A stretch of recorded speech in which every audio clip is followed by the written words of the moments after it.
ရဲစနစ်ချစ်သုံးရန်အတွက်တမိုင်းဝင်နိုင်ငံရေးဆုံးဖြတ်ချက်ချမှတ်ခဲ့ခြင်း88နှစ်ပြည့်ချင်းမျိုးသားနေ့ဖြစ်ပါသည်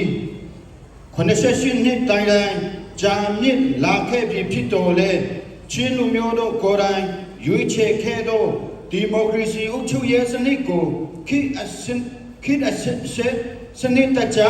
တည်ဆောက်လာခဲ့သောပြင်ပရန်ဖြစ်သည့်လူမျိုးကြီးဝါဒနဲ့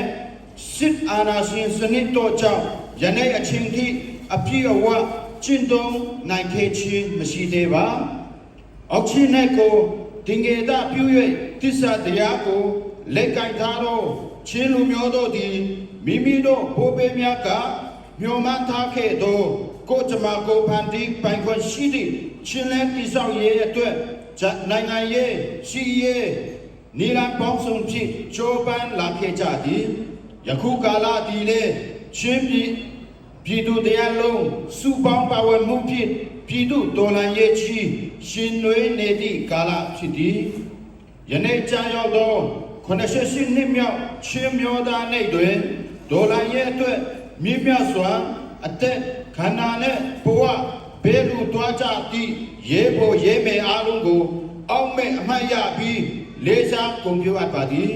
အကျမ်းဖက်စီဦးစုကြောင့်အသိအိုးအိမ်စီစဉ်ရှုံဆုံးကြရကုန်သောမိဘပြည်သူအပေါင်းတို့နဲ့ထပ်တူထပ်မြနာချီခံစားရပါကြောင်းအလေးနဲ့ဖော်ပြအပ်ပါသည်ချင်းမျိုးသားတို့သည်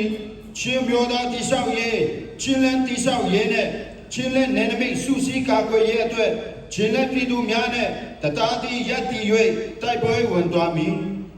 ဆီယနာရှင်စနစ်အမြင့်ပြတ်ရေးနဲ့ဖက်ဒရယ်ဒီမိုကရေစီပြည်ထောင်စုတည်ဆောက်ရေးအတွက်မိဖက်တော်လှန်ရေးအင်အားစုများနဲ့လက်တွဲတိုက်ပွဲဝင်သွားမည်ချင်းလက်ပြည်သူများနဲ့ဖြစ်ချင်းမျိုးသားနဲ့ကျင်းပရခြင်းနှင့်အနိတ္တရာဖြစ်သောချင်းတမျိုးသားလုံးစုစည်းညီညွတ်မှုဖြင့်ချင်းကံစမဖန်တီးရမည်ဟူသည့်အချက်ကိုနှလုံးသွင်းပြီး88နှစ်မြောက်ချင်းမျိုးသားနေ့ကိုအနိတ္တရာရှိရှိဖြင့်ကျင်းပကြပါရန်တိုက်တွန်းအပ်ပါသည်ဘဟုအလုံးမှုဆောင်ကော်မတီချင်းမျိုးသားတို့အားလုံးကျေးဇူးတင်ပါတယ်